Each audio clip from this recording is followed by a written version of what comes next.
Hi, these are some of the PRB bloggers, and we're at Cox Studio.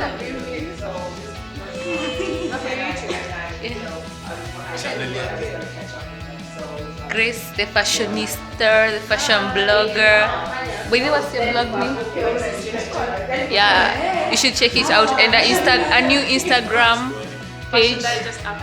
Yes, we are Cox. So we are from the media briefing of Flavour and Juliana from Uganda. And here, just there. So here it is, Cox Studio, the Cox Studio logo, Cox Studio.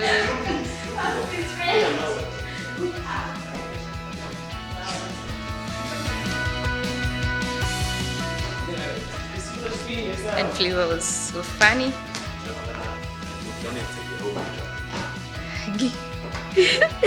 Nondo umechukua hiyo soda.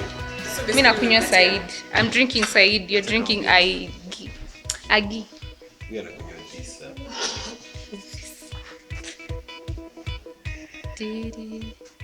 And I'm drinking Said.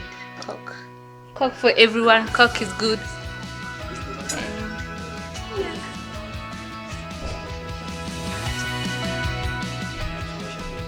So probably this is the second last one, media briefing. And basically during a media briefing, the artists are asked different questions by media houses and yeah, and when you ask them different questions and they answer. So from here, from Cox Studio, bye. Your participation the first time, more, if this is a judge, more Facebook likes, more followers, more solicitations for collaborations. Can you make a link specifically to your participation in Coke Studio? Of course, like I said earlier on, increases your fan base, your followership. And I noticed that the first time I came here, that week, I gained up to 6,000 followers on Instagram, And now this edition, since I came, it's been like 2-3 days since I came. I've gained up to more than 10,000 followers, So it tells everything. And then you see people talking about, the pictures we post. Hey, what's going on with you? You're there again. Is it the same one, or what's new here? And that's about it. Also, it keeps your, the fans that are back home, keep them alive. Wanting to know more, wanting to hear the new thing. And like the last time we had more views, we had very good views from the last season, which we're hoping to beat, this season, and I hope it's gonna happen because of I see we have everything is more organized now, everything is properly set up this time, and so we're hoping for the best. Thank you. Hi, my question goes to the short you. Basically my music composition. Most of the songs have a lot of influence on a local dialect. Is this an intentional move to move masses, or is it a trend coming in Africa? You have to use more of your local dialect and use that to English to make it more popular. So is it an intentional move? If it's not, just walk us through how you guys compose your song. What does it say? At what point do you put something out or put something in? Do you write in the morning, in the evening? Just walk us through your composition. Okay. Using local dialect vernacular in your songs makes people know and understand where you're coming from. Americans, they love their music, but the language they use is American English, American slang, and they bring it over here and impact it to us, and we just pick it up. I believe that one day I won't be surprised to see, like when Rihanna was dancing to my music, saying "Burukoto," I could hear, from her, lips, the way she was moving and everything. It means they are getting it. Then they start asking, what does it mean? What does this mean? Just like the way when we used to hear, when we didn't understand everything about the slangs, we just hear something and we want to ask. So I think brings out that makes it shows where you're coming from. You cannot be African and then you want to sing, you're singing like, Miley Cyrus. Or Lil Wayne, you're sounding like Lil Wayne. You don't make sense. Your brothers, your African brothers, they won't understand you. So charity begins at home. Sell your market at home first, and then home people will take you outside. You understand? So whatever we do it mostly in Nigeria. If you sing in English, Nigerians will be like, what is this? What is the talk? You understand? What is he trying to tell us? That he can speak English. Even if you come out on national TV and you want to talk to people and you start speaking English, people will be like, so? You understand? But the minute you start speaking pidgin, everybody's flowing with you. Everybody understands. So we have different languages in Africa. We have different tribes, different traditions, different cultures. So whatever you do, you bring that to your music. It helps sell you more. It also helps people to understand where you're coming from and know more about where you come from. So sorry, does it work you? Have you ever considered doing an English song? Does it work you? To be frank with you, I do English songs. But whenever I do them, I look at the views on YouTube and look at the ones I do with my pidgin. There's big difference. I tell myself the truth. This English thing is not taking me more, Anyway, I have to stick to my, vision, and then all I do is just try, and fix one or two English words to it, so that even if you don't get everything, at least you get a bit, so I make it better here, and also make it better here. So one question here, Laura, and then Chase, then back to me. It's you, lady, in the other. Yes, my question is to Flavour. In your videos, you are quite the abful, like your abs are quite something. So I wanted to ask, how often do you work out? Are there specific foods you eat to keep in shape? Like, how do you go about it? As for food, I eat African food. And I work out a lot. I like working out. It's like it's part of me. If I go a week without working out, I'll get sick. And also it helps with what I do. Like Juliana said earlier on, you sing with strength. If you don't have strength, you cannot sing. You have to have a lot of energy so that you can push. You can express yourself so well. Just like a footballer, with all the skills you might possess, without that strength, how can you move your legs, With all the skills and all the dance moves you might have as an entertainer, if you don't have the strength, there's nothing you can do with it. So, and also, the fans, they like it. So you give people what they like. Most of the time, I take a picture when I'm putting all the clothes on, trying to please whoever or whatever, and then I post it on Instagram. I see my life. Whenever I take it out, it goes from. So ask yourself, what do you do? As a businessman, So you see, it's almost like a trademark for me. So are we going to see your abs on stage on Cox to Get First News? We're working on so many things.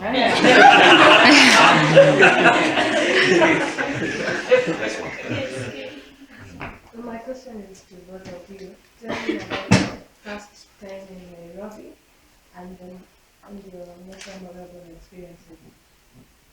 In Nairobi. It's memorable.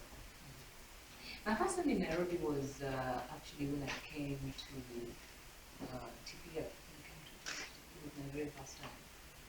Amazingly. I'd been to so many, like all East African countries, somehow I never used to come here, and I don't know.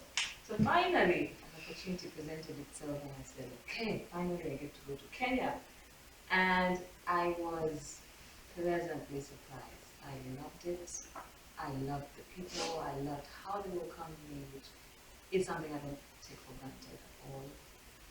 I mean, my most memorable moment. Or even shocking. Hey, what do we agree about the S word? Anyway. I mean, nothing that, in particular that really stands out, but it's just really but I love the nightlife here. I love the restaurants, so, I fell in love with the food in this town, the restaurants and everything. So we used to hang out a lot, and it's something I really miss. It's good to be back. I think still with the fans, that's my most memorable. The love the fans showed me. And the most striking one was this old woman, this mama, that saw me at this mall. The last time I came here, I went to the mall. This woman saw me. She couldn't. She was where she was. She was. She would dance and stop and say, "Is that not the one?" They would say, "Yes, it's the one." She would now start. I thought it was finished, so when I was trying to get a SIM card, when I got the SIM card and I came out, there she was. I was dancing upstairs. I said, "No, yeah," and I have to take my picture. So everything about her, like this old woman. How do you feel this music so well? Being one of the musicians who accompanied Flavour to the Parliament House in America, where I had a chance to meet with some of the world-renowned presidents. That transition gives me the power to believe that things can change. So since then, I don't have any doubt. I just believe that everything has already been predestined. It's going to happen, it's going to happen. Yeah. Come out of it as a byproduct, because a lot of artists come here and find our producer has already mashed up their songs, and after they come out, the musicians say, "Oh my God, we have to now do this together." So there could be a pending very big impact after this mashup format. And it means a lot for the artists and as well for the producers, because it also brings the producers to light. They can't do a song together if you don't produce the mashup. So talk to us about that. Yeah, for me, basically because I started with jazz music before I started to produce African music, and in Nigeria, I'm more known for my fusion style. Like I can work with the Flavour who does high life. At the same time, next day you can see me with the Banky W doing R&B. You can see me with the Whiskey doing Afro, and all of these people I produce, they don't sound alike. You won't even know that I'm the same person.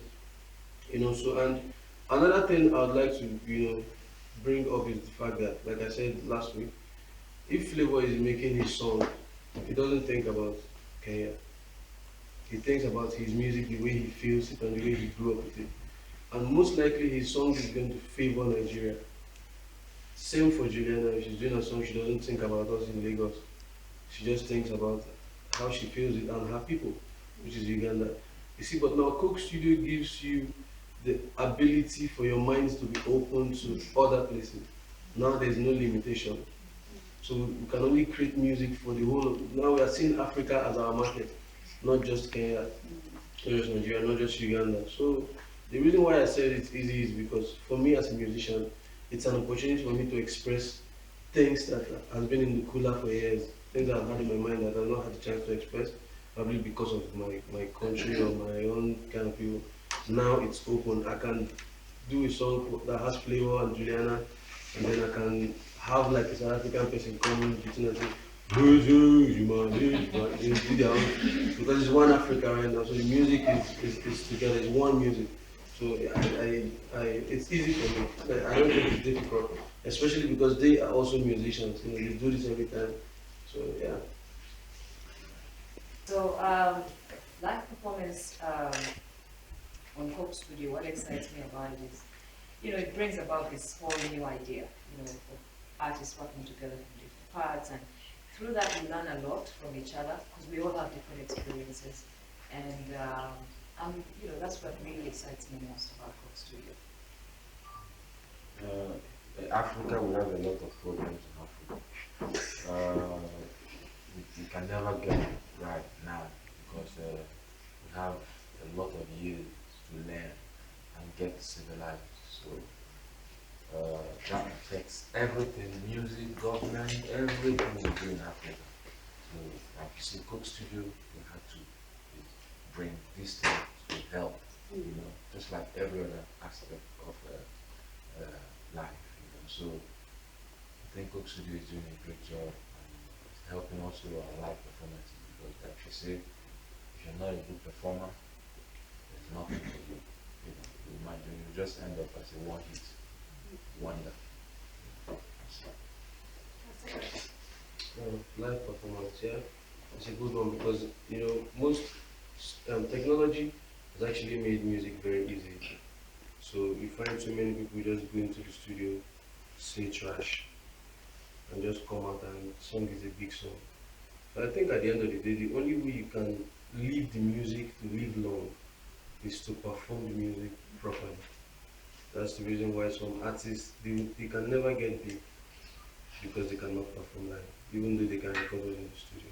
So live performances, it's a good opportunity that Coke Studio is giving artists. It's taking the music far.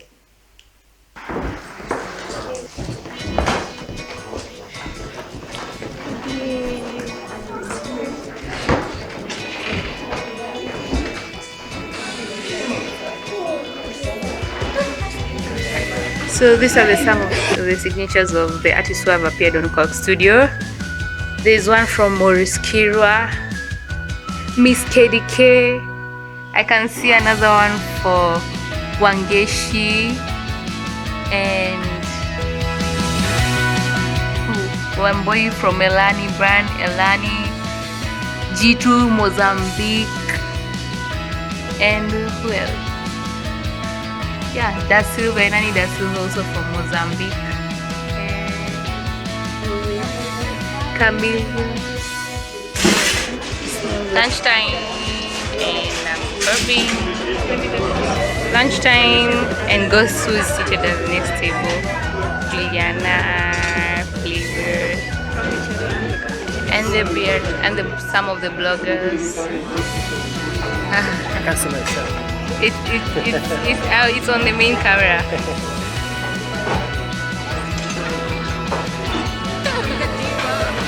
My name is Grace. Let's not start with you. No, not really. Coming out from the Coke Studio, going home. Today was a wonderful day, so thank you much for the cheerleader. Thank you much for staying tuned. See you next time. Bye.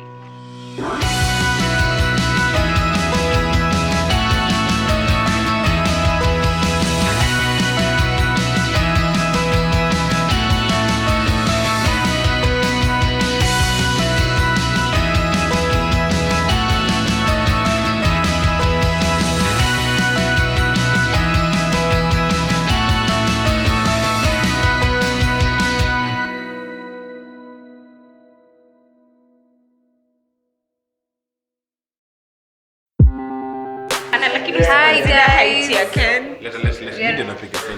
No, I'm not please consider me Because most of the time only considering. Yeah, we are at Coke Studio. You can consider. Oh, hi. Oh. Hi. These are some of the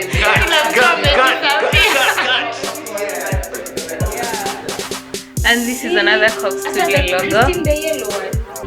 Hapa kuna lighting part. There's good lighting here. And I would like you to see some of these are the signatures of the artists who have come to Coke Studio. I can see one from Miss KDK. No signature Miss KDK hapa. Miss KDK. And then Maurice Kirwa, Chameleon, and from Mozambique, G2. Hey G2, the guys who love G2.